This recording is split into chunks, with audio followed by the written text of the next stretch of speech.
Bismillahir Rahmanir Rahim. Last time we met, we discussed what kafara is and how in certain fasts we needed to do a kafara if we were to break that fast. So now we're going to discuss what the things actually are that break the fast. That's what we're going to be covering today. So let's talk about things that break the fast with kafara. So if you see this, it's eating or drinking anything of nutritional or medicinal value, or having intercourse willingly, intentionally, and without compulsion.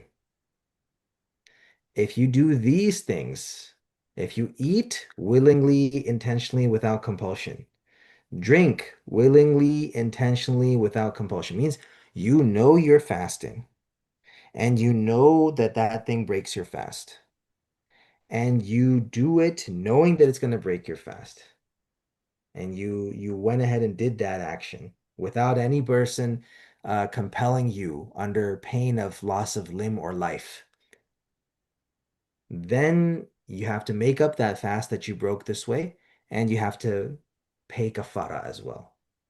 And if you look here, the threshold amount is a sesame seed, which means that even if that much you willingly, purposely ingest that, then um, obviously your fast is going to be broken and you'll have to pay kafara. Also, when you do something that doesn't break the fast, but you thought it did, like maybe you didn't know exactly what broke the fast, and you did something and you thought you broke it. So then you're like, okay, well, I guess I'll just eat now.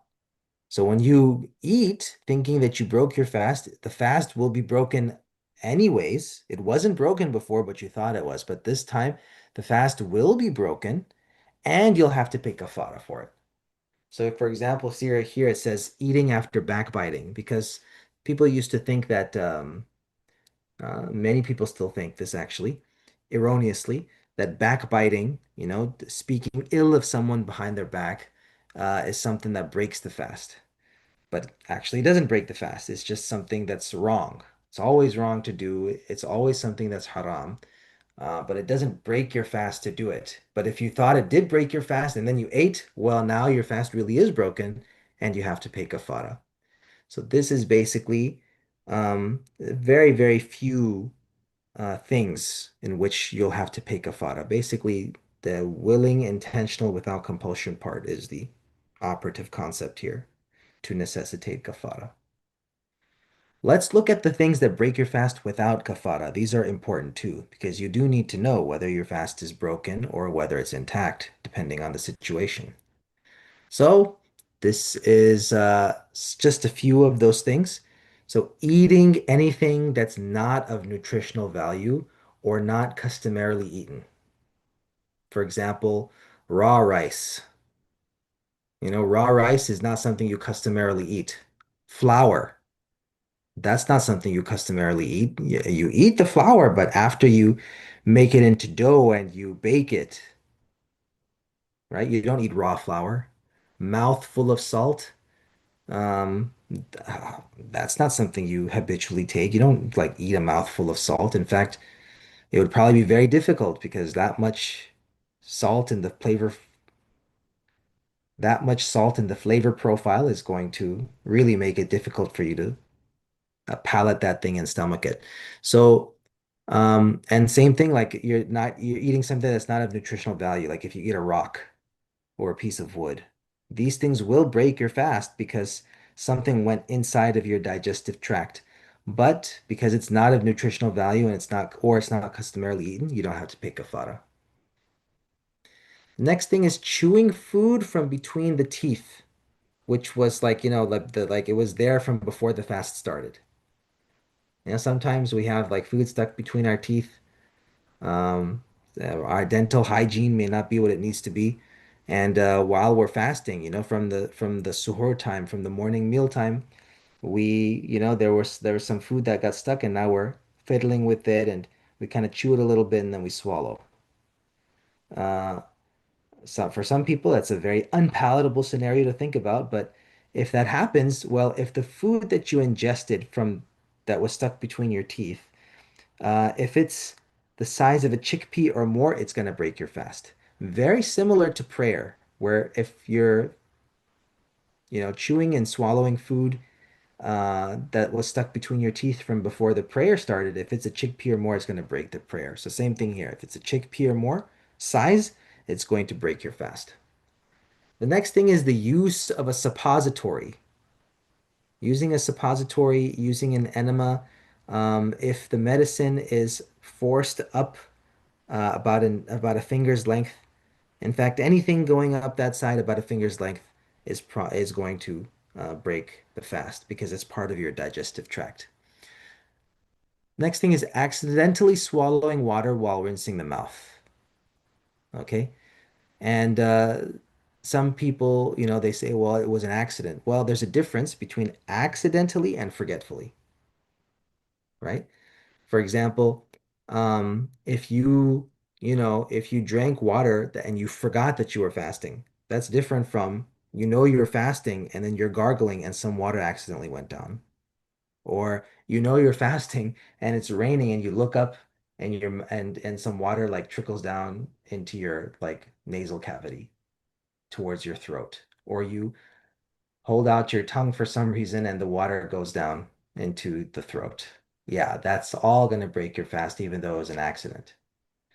So, accident and forgetfulness, different things. And then discharge from any physical action other than intercourse. He means discharge from your reproductive organs. So, a discharge from there, discharge of semen, from any physical action that's not actual sexual intercourse with somebody else. That is going to break the fast, but without kaffārah. So, for those of you who are astute, you can kind of guess what we're talking about, right? In Arabic, we call it istimna or inzal bil yad. That kind of thing, using yourself to discharge, that's going to break your fast, but not with kaffārah. You'll just have to make up the day.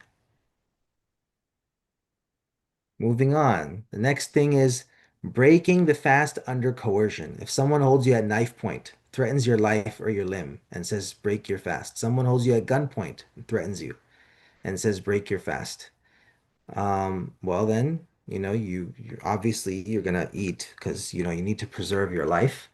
And their fast is gonna be broken. You'll have to make it up because um you did willingly not willingly, but you did intentionally ingest something, but it's not going to break with kaffārah because you were compelled into doing so. The next thing is water poured into the insides while sleeping. For example, if someone, as a prank, they poured water into your ears while you were sleeping, that's going to break your fast. Even though it wasn't from your own action, doesn't matter. Something entered. So that is going to break the fast. We already said suppository. Next thing is eating on purpose after eating forgetfully. Like, for example, if you ate and then you forgot that you were fasting and then you remembered, I was fasting. Well, your fast isn't going to break, but if you say, oh, well, I was already eating, I might as well eat more, that's going to break your fast, but without kaffārah. The next thing is eating during the day when the fast was intended after Fajr. So if you recall, we had talked about Dahwatul Kubra, the exact midday point between dawn and dusk. So during the day, you ate, but you didn't do the tabyit. You didn't make the fast the night before. You made the fast, yeah, after Fajr time. Basically, the um after the sun rose, after the fasting hour started. You made your intention then. Well, if you eat during the day and your intention was late, it was after Fajr, then it's not going to um, necessitate a kafara, though the fast itself will be broken.